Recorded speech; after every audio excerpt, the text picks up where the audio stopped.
Hi అండి, నమస్తే. Welcome back to my channel. ఎలా ఉన్నారండి అందరూ కూడా? ఈరోజు వీడియోలో పన్నీర్ బుర్జీ నా స్టైల్లో చాలా సింపుల్గా టేస్టీగా ఎలా చేస్తానో చూపించేస్తాను, చూసేయండి. దీనికోసం అయితే ముందుగా కడాయి పెట్టేసుకొని కాస్త ఆయిల్ వేసేసుకొని ఆయిల్ కాస్త హీట్ ఎక్కిన తర్వాత జీలకర్ర అలాగే చిన్నగా కట్ చేసుకున్న ఉల్లిపాయలు అయితే వేసేసుకుంటున్నాను. ఉల్లిపాయలు అయితే ఎంత చిన్నగా వీలైతే అంత చిన్నగా చాప్ చేసేసుకోండి. అలానే మిక్సీ అయితే చేయొద్దు, ఎందుకంటే మన పన్నీర్ బుర్జీ చేసుకుంటున్నాం కాబట్టి ఉల్లిపాయలు కట్ చేసి వేసుకుంటేనే దాని టేస్ట్ అనమాట. అలాగే మిక్సీ చేసి పేస్ట్ వేసేసామంటే కనుక అది కర్రీ అయిపోతుంది, అది వేరే టేస్ట్ అయితే వచ్చేస్తుంది. కాబట్టి వీళ్ళంత చిన్నగా చాప్ చేసేసేయండి. ఆ తర్వాత అందులోనే కొంచెం ఒక 4-5 పచ్చిమిర్చి అయితే వేసుకుంటున్నాను కట్ చేసేసి. ఈ ఉల్లిపాయలు పచ్చిమిర్చి అనేది చాలా చక్కగా వేగిపోవాలన్నమాట. అంటే కొంచెం కలర్ చేంజ్ అయ్యే వరకు కూడా వేయించుకోవాలి. ఎంత బాగా వేయించుకుంటే మనకి ఈ కర్రీ అనేది అంత టేస్ట్ వస్తుందన్నమాట. కాబట్టి కొంచెం చిన్న మంట మీదే ఓపికగా ఉల్లిపాయలు అయితే మంచి కలర్ వచ్చే వరకు వేయించుకోండి. ఈ విధంగా వేగిపోయిన తర్వాత ఇందులోనే 1 స్పూను ధనియాల పొడి, 1/2 స్పూన్ జీలకర్ర పొడి, అలాగే 1/2 స్పూన్ పసుపు, 1/2 స్పూన్ మిరియాల పొడి ఇవన్నీ వేసేసుకొని ఒక్కసారి అయితే మిక్స్ చేసేసుకుందాం. మొత్తం అన్నీ కూడా బాగా స్పైసెస్ అన్నీ కలిసిలాగా ఒకసారి మిక్స్ చేసేసుకున్న తర్వాత అయితే ఇందులోని 1 స్పూన్ అయితే అల్లం వెల్లుల్లి పేస్ట్ అయితే వేసుకుంటున్నాను అనమాట. ఈ అల్లం వెల్లుల్లి పేస్ట్ కూడా వేసుకొని పచ్చివాసన పోయేదాకా ఒక్కసారి అయితే బాగా మిక్స్ చేసేసుకోవాలన్నమాట. మీరు ఈ అల్లం వెల్లుల్లి పేస్ట్ ఉల్లిపాయలు వేయించిన తర్వాత కూడా మీరు అల్లం వెల్లుల్లి పేస్ట్ వేసేసి అది వేగిన తర్వాత కూడా స్పైసెస్ అనేవి వేసుకోవచ్చు, మీ ఇష్టం ఎలాగైనా.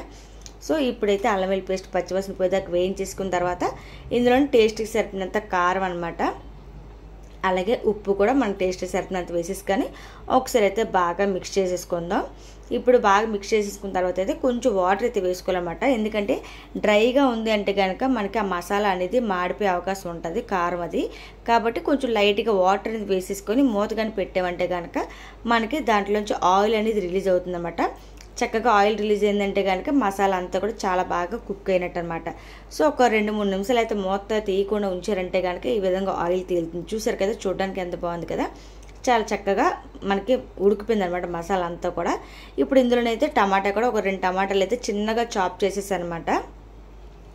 ఈ టమాటా కూడా పేస్ట్ అయితే చేయకూడదండి, ఈ విధంగా చిన్నగానే ఎంత వీలైతే అంత చిన్నగా చాప్ చేసేసుకోండి.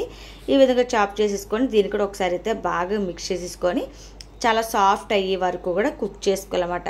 ఇప్పుడు దీన్ని కూడా మనం మూత పెట్టేసి దాంట్లోంచి కూడా ఆయిల్ బయటకు వచ్చే వరకు కూడా ఉడికించుకోవాలి. అంటే మనకి టమాటా మొత్తం సాఫ్ట్గా అయిపోయి అందులోంచి ఆయిల్ రిలీజ్ అవుతుందన్నమాట. అప్పటి వరకు కూడా ఒక 2-3 నిమిషాలు అయితే మూత పెట్టేసి ఉంచుకుంటే కనుక ఈ విధంగా ఆయిల్ అనేది బయటకు వస్తుందన్నమాట.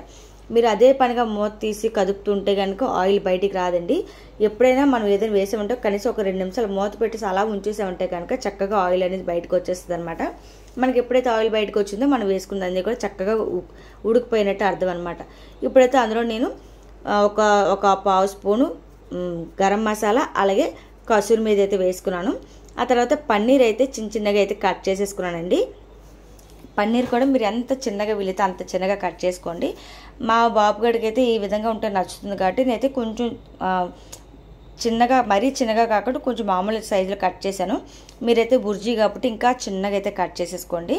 ఈ పన్నీర్ కూడా నేను ఇంట్లో తయారు చేసిన పన్నీర్ అనమాట.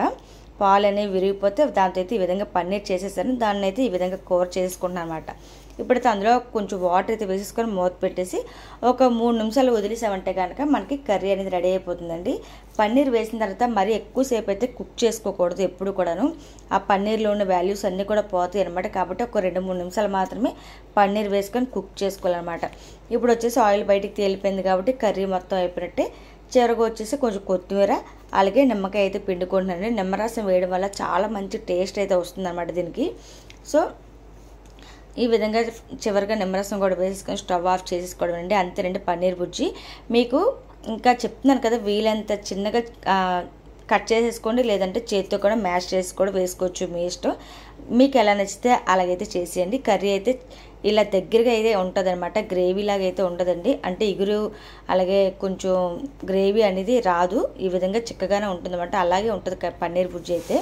నేనైతే దీన్ని చపాతీతో అయితే తిందామని చెప్పేసి ఈ కర్రీ అయితే చేశానమాట. సో నేను అలాగే చపాతీలు కూడా చేసేసుకొని ఈ పన్నీర్ బుర్జీ అయితే వేసుకొని చక్కగా ఎంజాయ్ చేస్తున్నాను. మరి మీలో ఎంతమంది ఎలా చేస్తారో కామెంట్ చేయండి. అలాగే వీడియో నచ్చితే కనుక లైక్ చేయడం మర్చిపోవద్దు. నా ఛానల్ ఇంకా ఎవరైనా సబ్స్క్రైబ్ చేసుకోకపోతే ప్లీజ్ సబ్స్క్రైబ్ చేసుకోండి. ఇక్కడ వచ్చేసి మా బుడ్డి తినేది లేదు, చేసి లేదు. కాకపోతే వాడు ఏ వీడియో చేసినా సరే వాడికి పెట్టి తినిపిస్తాను కదా, అందుకోసమని ఇది కూడా పెట్టగానే నాకు పెట్టు, నాకు వీడియో తీయని చెప్పి వాడైతే కూర్చున్నాడు అనమాట. సో సరదాగా వాడికి కూడా అలా వీడియో తీసానమాట. వాడైతే చపాతీ తినలేదు కానీ పన్నీర్ ముక్కలు మనకు చక్కగా ఏరుకొని తినేసాడు అనమాట. సో ఇదనమాట ఈరోజు వీడియో. మీకు నచ్చితే కనుక ప్లీజ్ లైక్ చేసి నా ఛానల్ అయితే సపోర్ట్ చేయండి. లైక్ చేస్తే కనుక ఈ వీడియో 10 మందికి షేర్ అవుతుందన్నమాట. అలాగే ప్లీజ్ సబ్స్క్రైబ్ చేసుకోండి అబ్బా. ఎలా ఉందో ఏంటనేది కామెంట్ కూడా చేయండి. Thank you for watching. నమస్తే, బాయ్.